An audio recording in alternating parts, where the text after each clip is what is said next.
What's up, YouTube? Today I'm going over to my neighbor's house to talk sports. Don't forget to like and subscribe, and let's get right into it.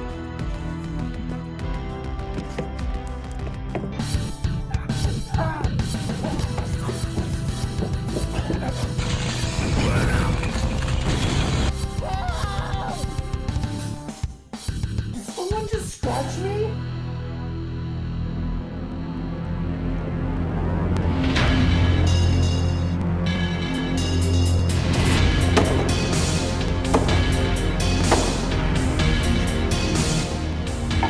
Sometimes it is an act of barbarism that yields the finest art. Others, it is just lacking the proper wrench. Of such primitive means, I am no stranger. Deep within these electric lawnmowers lies a copper heart. I was powerless before its call. These tightly wound armatures were the objective. An objective that could cost me everything I held dear. But enough looking to the future. Let us dwell on the past. Removing each motor would be simple enough. In fact, it even became a science once performed a few times.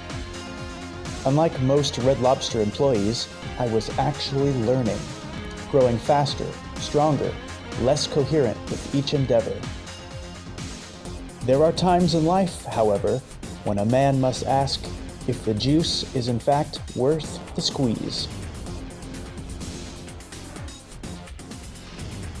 I had never seen motors with armatures like these. They were foreign to me, like nose breathing or not making eye contact. I thought I knew what I was doing. I had stripped copper before, but like anyone unlucky enough to be injured on a soccer field, my suffering had just begun.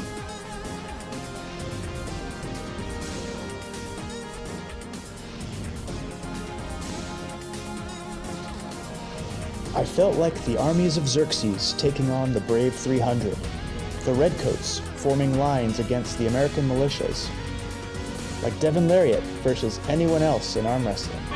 Right now! Is that all you got already? Oh my, oh my. Failing a melt is like failing at fatherhood.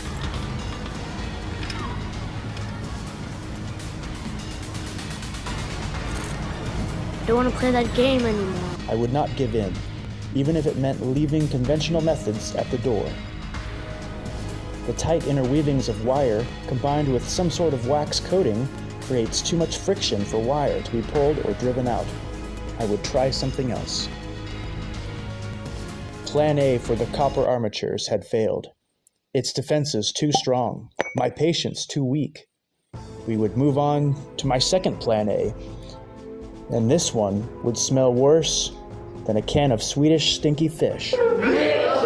We were gonna burn off the wax coating and melt the copper right out of its steel casing.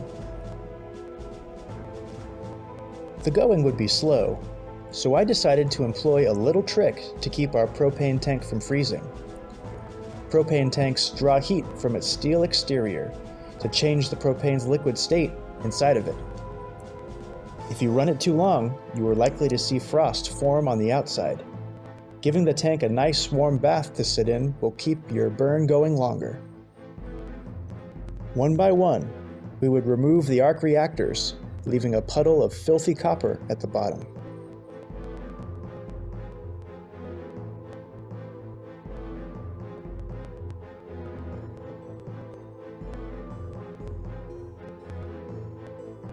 This puddle needs to be scraped of all the dross that rises to the surface. These are impurities, things that won't bond with the copper, and all that gunk we burned off earlier. This process was taking all day, and I was beginning to grow skeptical if I would have anything to show for it. But like any good contestant at a hot dog eating contest, my only concern was not puking. Joey Chestnut, can he?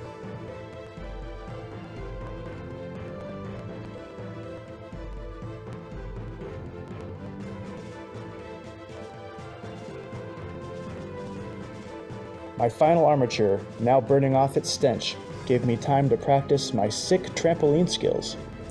Don't let your dreams be just dreams.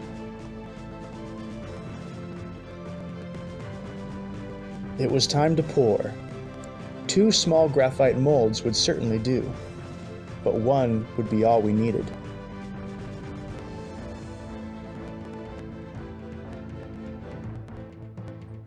I would be lying if I said I wasn't a little disappointed.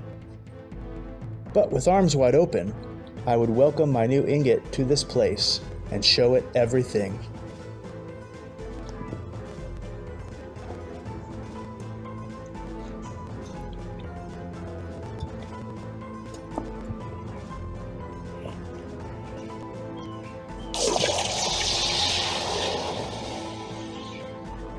My disappointment with the copper quickly faded when I saw just how clean of a pour it was.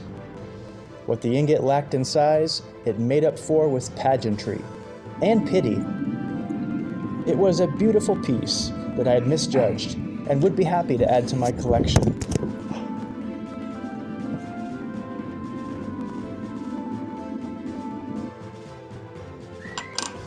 Would I melt and scrap electric lawnmowers again? Would we ever see Bloodborne 2? Doesn't everyone love dogs? I love dogs. Doesn't everyone?